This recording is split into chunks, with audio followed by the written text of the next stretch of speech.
Hi friends, నేను మీ రాజేంద్ర ప్రసాద్ దేవరపల్లి. యాక్చువల్గా వరదలు వచ్చాయి.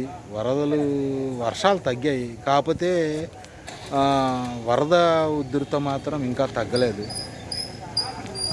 ఇక్కడ ఫ్లడ్ అయితే బాగానే వస్తుంది. 10 గేట్లు ఎత్తే ఉంచారు. 10 గేట్లు 10 అడుగులు ఎత్తారు. చిన్నగా జరుగుతూ ఉంది రవాణా. కొంచెం కొంచెం జరుగుతుంది. ఇప్పుడప్పుడే ఎవరు తొందరపడి రావద్దు. అంతా సర్దుకున్న తర్వాత ప్రశాంతంగా రండి. ఇంకోటి ఏంటంటే విజయవాడ వరదలు వచ్చాయి. వరదల్లో చిక్కుకున్న వాళ్ళతోటి నేను మాట్లాడాను.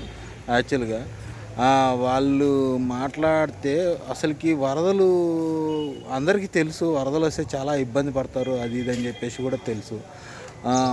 నాకు తెలిసిన వాళ్ళు కూడా ఈ వరదల్లో చిక్కుకుపోయి ఉన్నారు. వాళ్ళు చెప్పే మాట ఏంటంటే, వాళ్ళకి ఉన్న ఫోన్ని ఒక టయాన వాళ్ళకి కావాల్సినప్పుడు ఆన్ చేసుకొని మళ్ళీ తర్వాత వాళ్ళతోటి ఎవరితోటి అయితే మాట్లాడాలో వాళ్ళతోటి మాట్లాడి మళ్ళీ ఆఫ్ చేసుకుంటున్నారంట. ఎందుకంటే ఆడ ఛార్జింగ్ పెట్టుకోవడానికి లేదు. ఉన్న ఛార్జింగ్నే అది ఎట్లా యూజ్ చేసుకోవాలనేది అని వాళ్ళ ఐడియా ప్రకారం వాళ్ళు చేస్తున్నారు. దట్టు ఇంకోటి ఏంటంటే, మనము కూడా అందరం బాగానే ఉన్నాము. కాకపోతే ఏంటంటే, ఈ వరదల్లో ఉన్న వాళ్ళకి తెలిసిన సహాయం, చేతనైన సహాయం, కనీసం అయ్యో పాపమని అనుకుందాము. లేదా మీకు చేతనైతే ఏదైనా హెల్ప్ చేద్దాం, మనకు తెలిసిన వాళ్ళకే చేద్దాము. తెలవకపోతే చేయాలనిపిస్తే చేయండి. అయ్యో పాపమని అని చెప్పేసి అనుకున్నా సరే అది కూడా ఒక సహాయమే నా దృష్టిలో అయితే.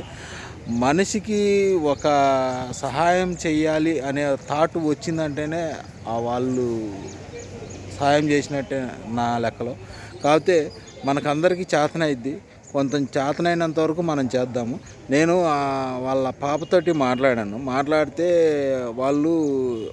వాళ్ళ పరిస్థితి ఎట్లా ఉందంటే, ఏమైనా తీసుకెళ్ళి ఇవ్వడానికి మనకు చేత కాదు, వాళ్ళు వచ్చి తీసుకెళ్ళడానికి అది అవకాశం లేదు. ఏమైనా తింటారా, ఏదైనా అవకాశం ఉంటే ఏదైనా పంపించాలంటే, అంకుల్ ఏమైనా మీల్స్ అలాంటివి ఏమైనా తింటే మళ్ళీ వాష్రూమ్కి పోవాలన్నా సరే ఇబ్బంది పడుతున్నారంట. దానికోసం వాళ్ళు వాటరు, ఓన్లీ ఈ బిస్కెట్స్ అలాంటివి మాత్రమే తిని ఉంటున్నారంట. ఇంకా ఈ సిచ్యువేషన్ చెప్పిన తర్వాత మీరే ఆలోచించండి వాళ్ళ పరిస్థితి ఎట్లా ఉంది అనేది. అందరూ అర్థం చేసుకోండి. ఏదైనా హెల్ప్ చేయాలనుకుంటే చేయండి. ఓకే, మీకు తెలిసిన వాళ్ళందరికీ చెప్పండి, హెల్ప్ చేయండి. Okay, thank you.